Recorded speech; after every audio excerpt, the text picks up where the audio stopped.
The Depressed Hero, the story of Brenda Lawson, aka the Wayna. What's going on, everybody? It's your boy Johnny, the Hottie, and today we are finally going over the story of probably the most depressed superhero or character in fiction in general, you know. But before we do that, make sure you leave a like, comment, and subscribe so you can stay alive. Okay, let me stop with the rhyming, okay? But with that out the way, and without further ado, let's get into the video. Now, already off the bat, Wayna looks compelling and complex. I mean, she's basically a gothic superhero chick from Chicago. You know what I mean? So shout out to y'all in Chicago. Y'all are finna eat good right now with this character, all right? Now, she had a mother and a father, right? Her mother, Martha, and her father, Martin. No, not the dude from Outlast, okay? So, Brenda, for the most part, here's how her powers and abilities work, and they're going to play into her depression, okay? So, once again, smash that like button if you like content like this. Chanosa Comics is begging right now. So, there's this being who cursed certain humans to have children or offspring with powers and abilities. And it's been going on for tons of generations, 30 generations to be in fact. So Wayna's grandparents have powers and abilities, but her parents don't have powers and abilities, which makes sense because of what I'm about to tell you. However, Wayna does. Her powers and abilities are pretty much ghost, spiritual, like since she is a gothic and they're always in that macabre type of vibe, it would make sense why she would have that type of powers. Her mood and aesthetic is dark, mysterious. You know what I'm saying? So she has like levitation, teleportation, portal opening, soul manipulation and removal, but it's not to be confused with like magic or reality warping. She's not one of them type of characters, okay? We'll have plenty of characters like that later down the road. So her look, right? Her aesthetic comes off as dark, right? And her powers and abilities come off as dark, and her attitude and behavior comes off as dark and moody, depressive, right? So that's three things that make her at least a compelling character to a certain extent. So we're already cooking, right? So her mother passed away when she was 5 years old. Rest in peace. However, her father was still in her life. Her father, unfortunately, passed away at 16. We're going to cover both of their deaths in a separate video, right? So she was a foster for at least 2 years, right? After 2 years, moved out of the foster home, went back to the parents' home and changed it up. You know, she makes a pretty decent amount of money from what I remember, 100K per year. So shout out to her. But the thing about Wayna that makes her such a good character is the fact that, like, despite her physical appearance, right? Because she's like a horror villain, but if they were a hero, so you get that paranormal exorcist type of vibe going on. But despite the scary, horrifying, terrific, well, terrifying, not, well, it is terrific in a sense, but we'll get to that later. So despite all that, right? Despite her cadence and demeanor, she still somehow, some way fights crime and saves lives. But when she first fought crime, she was doing it to distract her depression, right?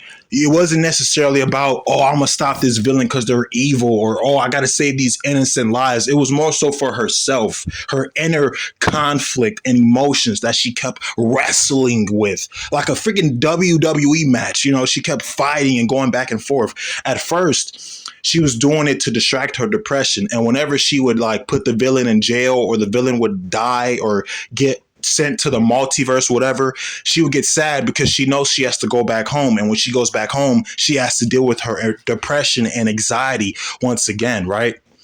And when she started fighting more and more, there were different villains who changed her mindset, her outlook. So not only did she have to change as a hero, she had to change as an individual. And that's what makes her so good. You know what I mean?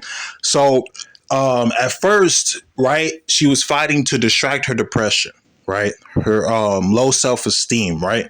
However, now she's fighting for something bigger than herself. She's fighting for the pretty much the solar system, the galaxy. That's what she normally caps at. Every now and then she'll take on universal, multi-universal level threats. But her powers and abilities is just one thing, but I feel like it's her integrity, right?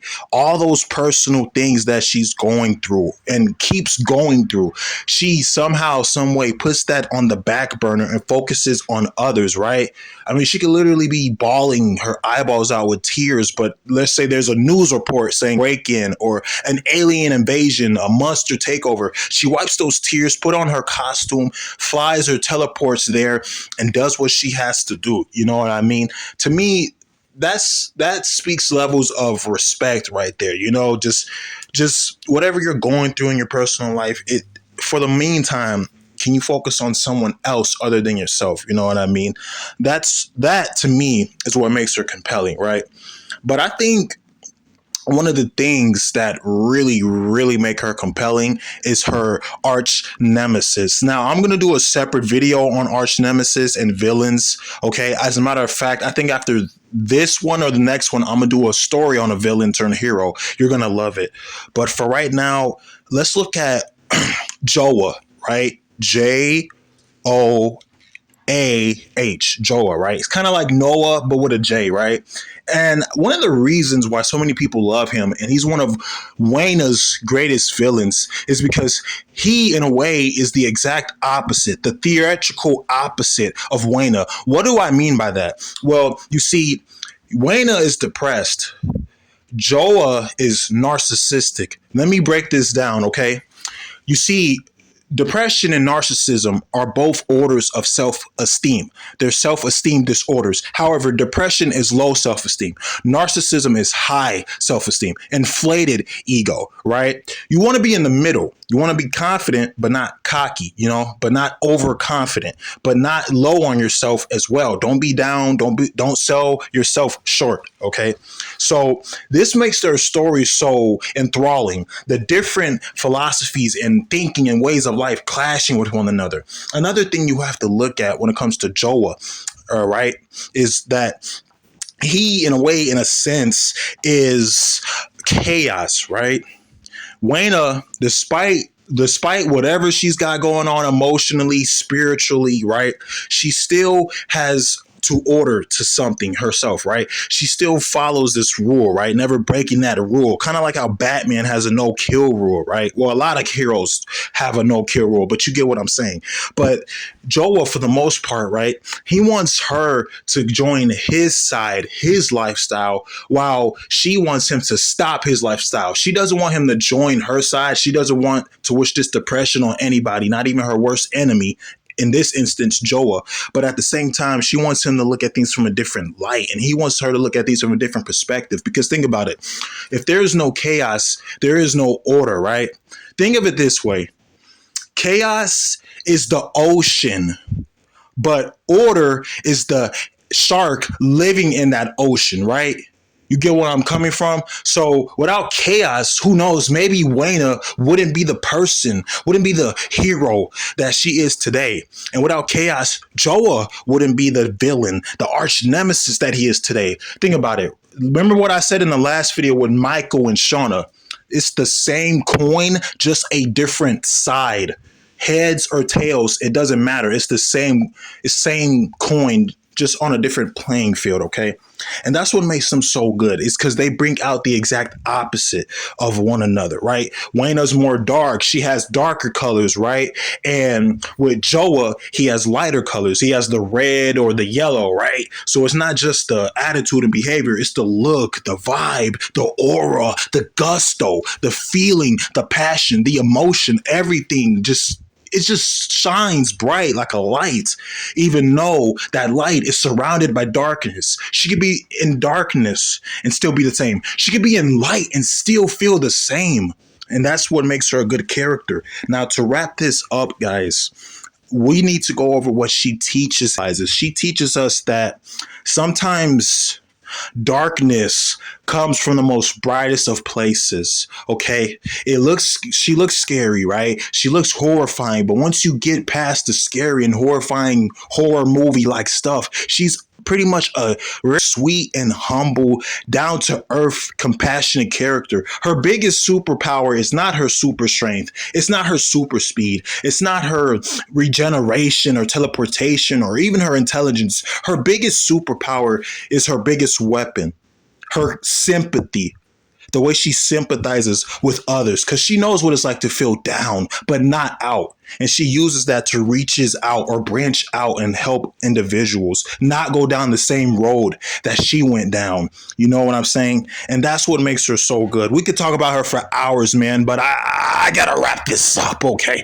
all right. So that was the story of a depressed hero, Brenda Lawson, aka the Wayna.